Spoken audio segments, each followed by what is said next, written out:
Olá meus amigos, minhas amigas, meus colaboradores da verdade, bem-vindos à Escola Ratzinger. Continuando a nossa série de vídeos sobre o Catecismo da Igreja Católica, este é o terceiro, vamos tratar um pouco do histórico do Catecismo. Entender como ele nasceu é fundamental para entender a sua estrutura, a sua natureza e os seus objetivos e os seus destinatários.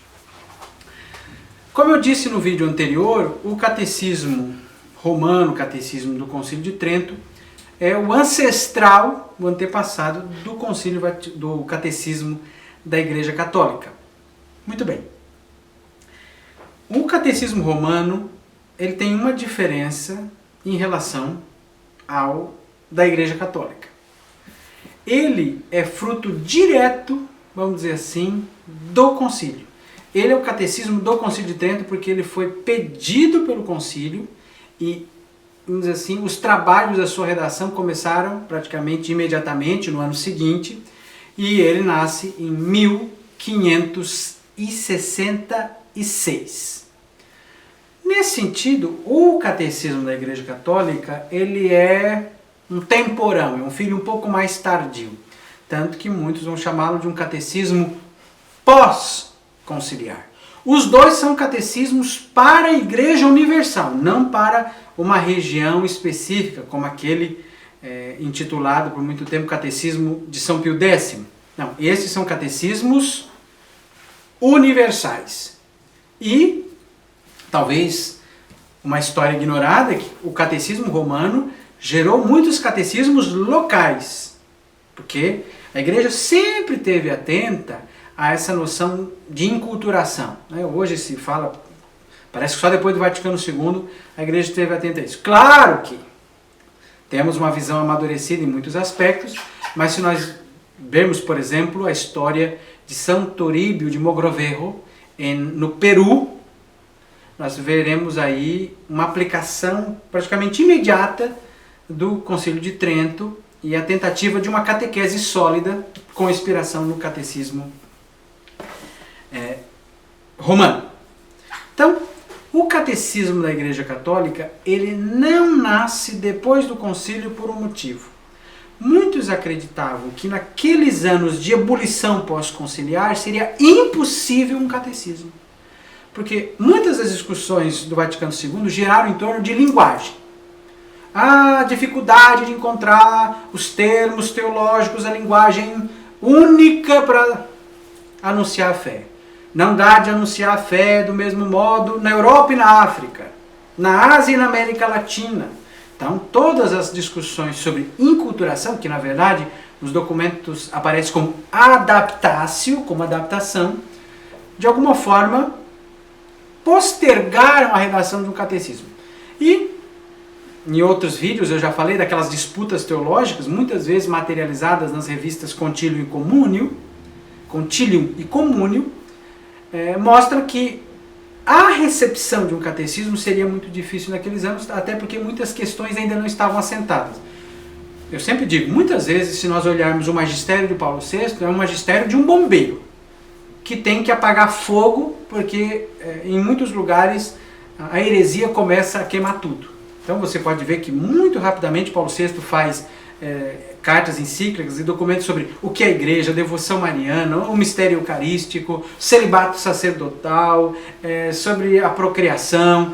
Todas estas coisas Paulo VI teve que intervir, porque faltava esta maturidade para poder oferecer um anúncio articulado, sistemático da fé. É um período de confusão? É. Tanto que Paulo VI, em 68, fez um credo do povo de Deus. Então, o Catecismo da Igreja Católica ele tem a sua história. Muito bem. Em 1977, outubro de 77, aconteceu um sínodo sobre a catequese. 16 de outubro de 1979, sai a exortação apostólica pós-sinodal Catequese Tradendi. Ali já havia uma conversa sobre esta busca por formulações da fé, formulações da verdade. Em 1983, o já prefeito da doutrina da fé, Cardeal Ratzinger, fez algumas conferências na França e criticou de forma veemente a crise da catequese. O que era a crise da catequese? Se fala muito método e pouco em conteúdo. Esse é o resumo. Fala-se muito em dinâmica, hoje a gente falaria de dancinha, de música, mas e os artigos de fé? Ah, não se pode mais decorar nada. Onde está o substrato, a substância da fé? Que tipo de conteúdo, de noção clara as crianças saem? Não, mas toda a linguagem teológica é discutível, Deus se manifesta de múltiplas maneiras. A igreja sempre encontrou fórmulas que podem ser revisitadas, revistas em muitos aspectos, para expressar sua fé. Mas se não existe uma linguagem comum, é impossível uma fé comum. Porque assim nós não podemos professar um credo. Então, vamos dizer assim, a provocação de Ratzinger ressoou também naquilo que eu já falei lá nos vídeos sobre relatório sobre a fé, que foi o sínodo extraordinário para a comemoração dos 20 anos do Concílio Vaticano II, sínodo de 1985. Ali, os padres sinodais acolheram a proposta do cardeal estadunidense Bernard Law, né, que pediu a escrita de um catecismo ou um compêndio para a Igreja Universal. E assim, a maior parte dos padres, 146 aprovaram, 6 negaram e 2 se abstiveram. E assim, foi acolhida a ideia de um catecismo. Não sem dificuldades. Estou mostrando aqui para vocês a capa da revista 30 Dias na Igreja do Mundo, que diz muito sobre a rejeição que a ideia recebeu no mundo teológico, sobretudo europeu. Tem textos do Hans King mesmo que são muito hostis à ideia. Veja a capa da revista. O Catecismo Universal na Mira.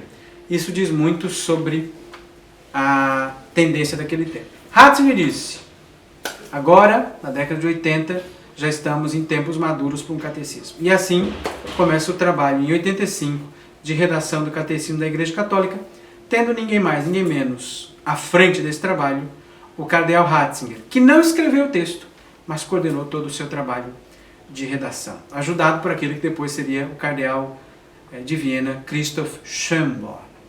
Meus amigos, você quer saber mais sobre a história do catecismo? Não perca o próximo vídeo. Compartilhe este vídeo, curta ou se inscreva no nosso canal e não deixe de apoiar o nosso apostolado. Entre no link que está aqui embaixo, ajude a Escola Ratzinger com o que você puder e seja você também um colaborador da verdade. Una-se a nós, porque quem crê nunca está sozinho, nem na vida, nem na morte. Chi crede non è mai solo, non lo è nella vita, neanche nella morte.